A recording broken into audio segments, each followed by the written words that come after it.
Are you tired of having your produce go limp? Or worse, having it rot? I'm Carolyn Sherlock, and on this episode of the Boat Galley Podcast, I'll share my best tips for storing produce so it remains fresh and tasty as long as possible. So how do you store produce on a boat? Where home refrigerators have all sorts of wonderful produce bins, complete with directions on what to put where, you have to develop your own system in a boat refrigerator. Add in that your boat refrigerator is likely to be much, much smaller than the one ashore, and the questions mount. Don't worry, I've got a bunch of tips for you about how to store produce on a boat. First, wash the produce. We get really spoiled with produce we buy in the U.S. supermarkets. Almost all of it has been washed long before we buy it. Much of it is even labeled pre-washed, ready to use. And if it is, that's fine. But if you're in another place, outside the U.S., or if you buy your fruits and vegetables at a farmer's market or a roadside stand, the first step in storing your produce is to wash and dry it. Now, in washing the produce, you're doing two things. You're getting rid of the dirt, and you're getting rid of germs and bacteria. Now, use 1 capful of bleach, just plain, no fancy scents, in 1 to 2 gallons of water and swish your produce around in it. For tough, dirty items like carrots, use a vegetable brush to scrub the dirt off. Now, the produce absolutely, positively must be dry before you put it in your refrigerator or otherwise store it. Now, if it's warm, you might be able to lay the produce on some towels for half an hour or so. On cooler days, it can pay to aim a fan at the produce to improve the airflow. You can change towels periodically and even blot the water off. But if the produce is still damp, it will just rot that much more quickly if you try to store it away. Now next is make room for things that really do better in the refrigerator, lettuce and berries, for example, by storing as much produce as reasonable outside the refrigerator. Things like tomatoes, green onions, oranges, and more do just as well, if not better, out of the refrigerator. In tropical areas, particularly in the summer, one of the biggest problems you're likely to face in storing produce is condensation. If you put, let's say, room temperature carrots into a plastic bag and then put that plastic bag into the refrigerator, all the moisture in that warm, humid air inside the bag is going to condense in the bag. Your carrots are just going to sit in that water.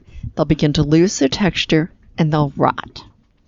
Now, I've tried using those green refrigerator bags, and while they may prolong the life of vegetables for some, they certainly did not solve the condensation problem.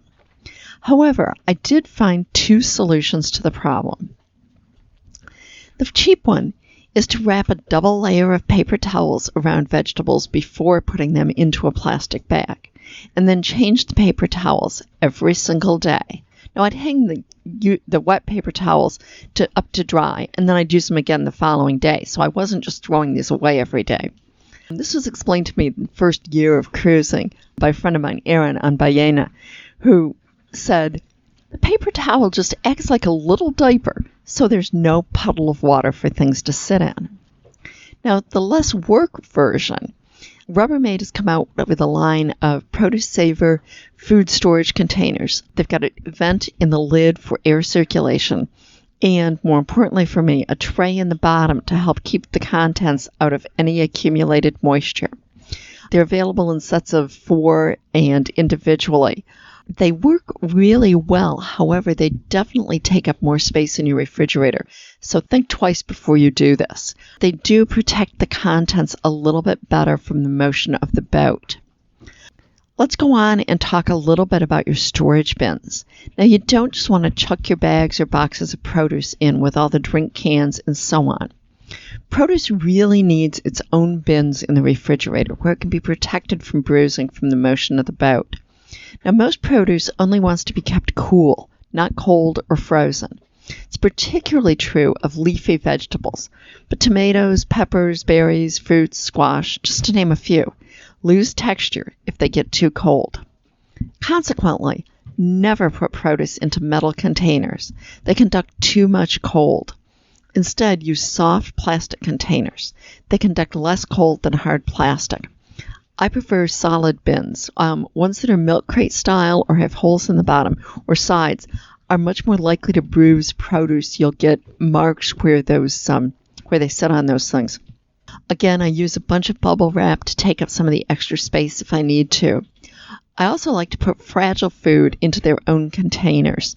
Things like peaches, strawberries are just likely to get squashed if they don't have their own hard-sided container. For example, I took a used gallon water bottle and I cut the top off, then wrapped tomatoes individually in bubble wrap and packed them in. Protection against bruising really extends the life of produce on a cruising boat, and bruises quickly turn to rot.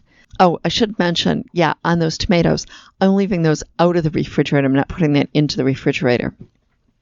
Okay, now you've already figured out that your produce bins should go in the warmest places in your boat refrigerator if you're putting them into the refrigerator. My refrigerator area was fairly deep, and this meant that I could stack bins too deep. Since cold air falls and hot air rises, my produce bins were all the top layer. Now, if you've got enough depth, that is perfect. If they're on top, nothing is going to fall into them and cause bruising. Now, if you're enjoying listening to this and finding tips and so forth, I can tell you a ton more about what to put in and out of the refrigerator, and also how to make the best use of the refrigerator space that you do have. I've got a course called Eating Well with a Tiny Fridge. Includes my book, Storing Food Without Refrigeration. And right now, as I'm recording this at least, it's available on a pay-what-you-can basis, anywhere from $5 to $29.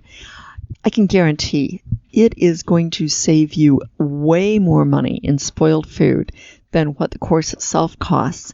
And it's going to teach you how to make meals that you really love, even with the tiniest of refrigerators. So I hope you'll take a look at it. The links are in the show notes.